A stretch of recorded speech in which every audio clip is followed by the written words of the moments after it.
Hello everyone, welcome to my channel Anupa chemistry. तो जैसा कि हम रेगुलर वीडियोस में देख रहे हैं, प्रीवियस ईयर के हम क्वेश्चन डिस्कस कर रहे हैं। फ्रेंड्स, मैं आपको बता देना चाहूँगी कि आप अगर किसी भी कंपटीशन एग्ज़ाम की तैयारी कर रहे हैं, एनी कंपटीशन, आप किसी भी कंपटीशन एग्ज़ाम की तैयारी कर रहे हैं, चाहे वो 12th प्लस के बाद में लगता हो या आपके ग्रेजुएशन के बाद में लगने वाला एग्ज़ाम हो, या किसी भी कंपटीशन एग्ज़ाम की आप तैयारी कर रहे हैं, किसी असिस्टेंट प्रोफेसर की, टीचर लाइन की, लेक्चरर की, किसी भी एग्ज़ाम की तैयारी कर रहे हैं, तो आपके लिए बेस्ट ऑप्शन यही होता है, आप प्रीवियस ईयर के क्वेश्चंस को ज़्यादा से ज़्यादा उनकी प्रैक्टिस करें, उनको अपने शेड्यूल में लाएं। क्योंकि इससे क्या होता है कि ज़्यादातर एग्जाम्स में क्या होता है कि क्वेश्चंस के जो कॉन्सेप्ट होते हैं वो रिपीट होते हैं। इट मीन्स, मेरा कहने का मतलब ये है कि अगर जैसे ये मान लीजिए कि किसी एग्जाम में आपको कंपाउंड्स की ज्योमेट्री पूछी जाती है, तो ये कॉन्सेप्ट है कि कंपाउंड की ज्योमेट्री पूछेंगे, तो वो एक क्वेश्चन कंपाउंड की ज्योमेट्री को लेके आपके हर पर ईयर उस एग्जाम के अंदर आएगा। तो इस तरह से हर एग्जाम के लिए जो प्रीवियस ईयर के क्वेश्चन होते हैं वो आपके लिए बहुत इंपॉर्टेंट हो जाते हैं। ठीक है, इंस्टेड ऑफ कि आप बैठे बैठे थ्योरी को ही पढ़े जा रहे हैं, तो मैं आपको ये एडवाइस दूंगी कि इससे अच्छा प्रीवियस ईयर के क्वेश्चन साथ साथ में जरूर करें, रेगुलर वीडियोस देखें। ठीक है, मतलब मेरा कहने का मतलब ये है कि चाहे आप छोटा सा एक वीडियो देखें, जैसे आप मेरे वीडियो देख सकते हैं कि इसमें मैं आपको ज़्यादा से ज़्यादा 1 या 2 क्वेश्चन ही डिस्कस करती हूँ एक वीडियो में, लेकिन इससे क्या होता है कि आपकी एक रेगुलरिटी बनी रहती है कि आप रोज़ अपनी नज़रों के सामने से एक प्रीवियस ईयर का क्वेश्चन आपके सामने आता है और आप उसे देखते हैं। तो इससे आपकी एक ऐसी प्रैक्टिस हो जाती है, मतलब एग्जाम की एक ऐसी तैयारी हो जाती है जिसके बारे में आपको भी पता नहीं होता है कि आपकी एग्जाम की तैयारी हो चुकी है। क्योंकि जब आप चैप्टर वाइज एग्जाम की तैयारी करते हैं तो आप सोचते हैं कि मैंने 3 चैप्टर कर लिए, 4 चैप्टर कर लिए, मेरी इतनी तैयारी है, बट ये जो आपकी हिडन प्रिपरेशन है, इसका आपको खुद पता नहीं चलता है कि ये आपकी प्रिपरेशन हो रही है। जी हाँ, मैं बिल्कुल सही बोल रही हूँ, एग्जाम के लिए ये आपकी एक हिडन प्रिपरेशन होती है। आप रेगुलर डेली बेस में आपकी रूटीन में ये लेकर आइए कि आप प्रीवियस ईयर के 1 या 2 क्वेश्चन अपने एग्जाम से रिलेटेड देखकर ही आप सोएं। तो उससे क्या होगा कि आपकी एक हिडन प्रिपरेशन ऐसी हो जाएगी कि आपको पता भी नहीं चलेगा कि आपके एग्जाम की प्रिपरेशन कब हो गई है।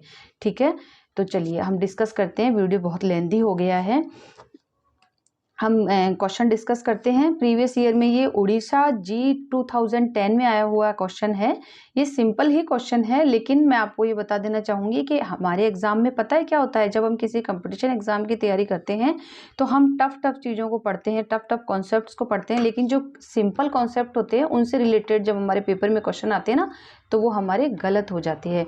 यस, ये फैक्ट है फ्रेंड्स। इसलिए आप रेगुलर बेस पे प्रैक्टिस करते रहिए। क्वेश्चन प्रैक्टिस किसी भी कंपटीशन एग्जाम के लिए मस्ट होती है, और जितनी आप क्वेश्चन प्रैक्टिस करेंगे कंपटीशन एग्जाम के लिए, आप उसको किसी भी कंपटीशन एग्जाम को क्रैक करने के लिए आप उतनी ही क्वालिफाइड होते जाएंगे। क्लियर है? ठीक है, इसके लिए आप मेरे देखिए, मैं आपसे कोई फोर्सफुली आपको रिक्वेस्ट नहीं कर रही हूँ, आपका मन हो तो कीजिए। आप मेरे चैनल को सब्सक्राइब कर दीजिए। डेली बेस पे मैं इस चैनल के ऊपर प्रीवियस ईयर के क्वेश्चन लाती हूँ, जिससे आपको डेली बेस पे प्रीवियस ईयर के क्वेश्चन की आपकी प्रैक्टिस होती रहेगी। क्लियर है? चलिए देखते हैं question. Which of the following has a regular geometry. आपको 4 तरह के ऑप्शन दे रखे हैं। क्लोरोफॉर्म, इस तरह से देख लेते हैं, CHCl3, PCl3, xenon hexafluoride and SF4। ठीक है, आपको 4 तरह के ऑप्शन दे रखे हैं। फर्स्ट ऑप्शन आपका है CHCl3। क्लियर है? सेकंड आपका ऑप्शन है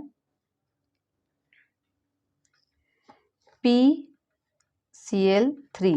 थर्ड आपका है xenon hexafluoride and sulphur tetrafluoride. ये 4 तरह के ऑप्शन आपको दिए हुए। उड़ीसा जी 2010 में आया हुआ आपका ये क्वेश्चन है। अब देखिए, आपको रेगुलर जियोमेट्री पूछ रहा है। रेगुलर जियोमेट्री मतलब कोई भी तरह का डिस्टॉर्शन उसकी ज्योमेट्री में नहीं हो, तो वो आपकी रेगुलर जियोमेट्री हो जाएगी। क्लियर है?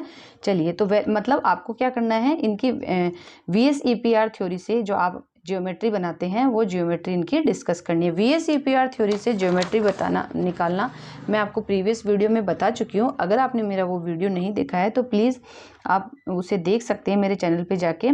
सबसे पहले जो हम हर वीडियो में करते हैं वो कर लेते हैं, हमारी पीरियोडिक टेबल, जो आपकी क्या है, फर्स्ट नीड है केमिस्ट्री की।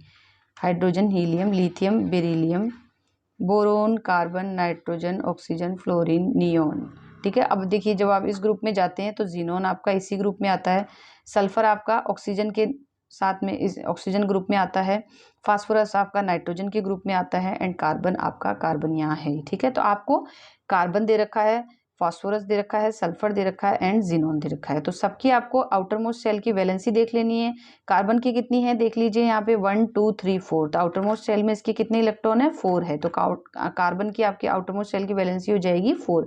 इसको आप इस तरह से देख सकते हैं 2s2 2p2। क्लियर है। तो आपकी कार्बन की होगी 2s2 2p2। देखिए क्वेश्चन प्रैक्टिस आपको बहुत ज़्यादा प्रिपेयर करता है एग्जाम के लिए, इसलिए मैं आपसे ये कहूँगी कि आप बस थ्योरी को ही रिवीजन ना करें, क्वेश्चन प्रैक्टिस जरूर करें। क्लियर है। उससे आपके कॉन्सेप्ट भी क्लियर होते हैं। फास्फोरस को देख लेते हैं। ये नाइट्रोजन ग्रुप का मेंबर है, 2p3 हो जाएगा यहाँ पे, तो ये 2s2 2p3। क्लियर है। इसी तरह हम जीनोन और सल्फर की देख लेते हैं। सल्फर ऑक्सीजन ग्रुप का मेंबर है, तो इसकी कितनी हो जाएगी 2p4 हो जाएगी। और जीनोन इनर्ट गैस है, तो इसकी तो आपको पता ही है 2s2 2p6 हो जाएगी, ठीक है। और इसकी सल्फर की आपकी हो जाएगी 2s2 2p4। क्लियर है।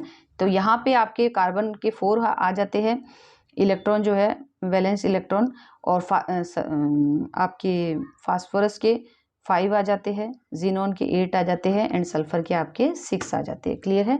अब मैंने आपको जो स्ट्रक्चर बनाना बताया था उसमें मैंने आपको बताया था कि आप क्या देखते हैं स्ट्रक्चर के अंदर, आप क्या करते हैं कि आप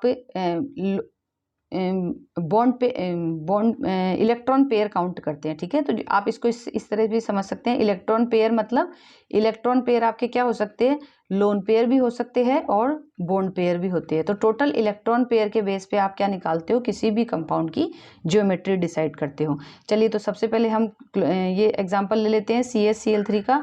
तो इसके अंदर आप देखिए कि कार्बन है आपके पास में, कार्बन के आउटर मोस्ट शेल में 4 इलेक्ट्रॉन है, तो 1 2 3 4। तो इसके पास क्या है, एक हाइड्रोजन है, 3 इसने क्लोरीन से बॉन्ड बना रखे हैं, ठीक है, 3 इसने क्लोरीन से बॉन्ड बना रखी है। तो टोटल इसके पास 4 बॉन्ड पेयर है, 4 इसके पास बॉन्ड पेयर है। क्लियर है। 4 बॉन्ड पेयर है, इट मीन्स इसकी स्ट्रक्चर क्या हो जाएगी, sp3 हो जाएगी। अब देखिए इसकी एक रेगुलर स्ट्रक्चर है, क्योंकि इसके पास 4 सिर्फ बॉन्ड पेयर है, कोई लोन पेयर नहीं है। तो आप जानते हो कि ज्योमेट्री में जो डिस्टॉर्शन आता है वो लोन पेयर की वजह से आता है। तो क्लोरोफॉर्म में क्या है, 4 बॉन्ड पेयर ही है, कोई लोन पेयर नहीं है, तो इसमें किसी तरह का क्या होगा, डिस्टॉर्शन नहीं होगा।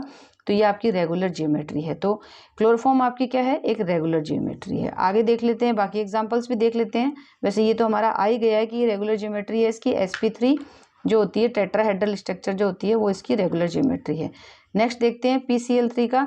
फास्फोरस के पास कितने इलेक्ट्रॉन है, 5 इलेक्ट्रॉन है। फास्फोरस के पास 5 इलेक्ट्रॉन है, 3 क्लोरीन इसके साथ 3 बॉन्ड बना लेंगे, ठीक है। इसको आप इस तरह से भी ड्रॉ कर सकते हैं, जैसे ये फास्फोरस है, इसके पास में ये 1 2 3 4 5 इलेक्ट्रॉन है, 3 क्लोरीन ने इसके साथ 3 बॉन्ड बना लिए हैं, तो आपके पास ये एक लोन पेयर रह जाता है। अब देखिए इसके पास एक लोन पेयर है, इट मीन्स इसकी स्ट्रक्चर में क्या होगा, डिस्टॉर्शन होगा। मतलब स्ट्रक्चर तो इसकी भी sp3 ही रहेगी, क्योंकि टोटल आपको क्या देखना है, इलेक्ट्रॉन पेयर देखने हैं, lone pair plus bond pair. तो 3 इसके पास बॉन्ड पेयर है, यहाँ से देख लीजिए चाहे आप, और एक इसके पास लोन पेयर है। तो टोटल क्या है, इसके पास भी 4 इलेक्ट्रॉन पेयर है। तो अगर आपको इसकी ज्योमेट्री पूछेंगे रेगुलर, अगर आपको इसकी स्ट्रक्चर पूछ ली जाएगी तो आप क्या बताओगे, sp3 ही बताओगे, लेकिन इसकी शेप क्या होगी, डिस्टॉर्शन हो जाएगी। इसलिए क्या होगा, इसकी ज्योमेट्री जो है वो रेगुलर नहीं होगी, क्योंकि इसके पास क्या है, एक लोन पेयर है, तो इसकी स्ट्रक्चर ज्योमेट्री आपकी रेगुलर नहीं होगी, ठीक है। ज्योमेट्री sp3 होगी बट वो रेगुलर नहीं होगी, क्योंकि इसके पास क्या है, एक लोन पेयर है, इसके पास एक लोन पेयर है, ज्योमेट्री इसकी भी sp3 है। क्लियर है। अब देख लेते हैं जीनोन हेक्साफ्लोराइड को। तो जीनोन में क्या है आपके पास में 1 2 3 4 5 6 और 7 इलेक्ट्रॉन है।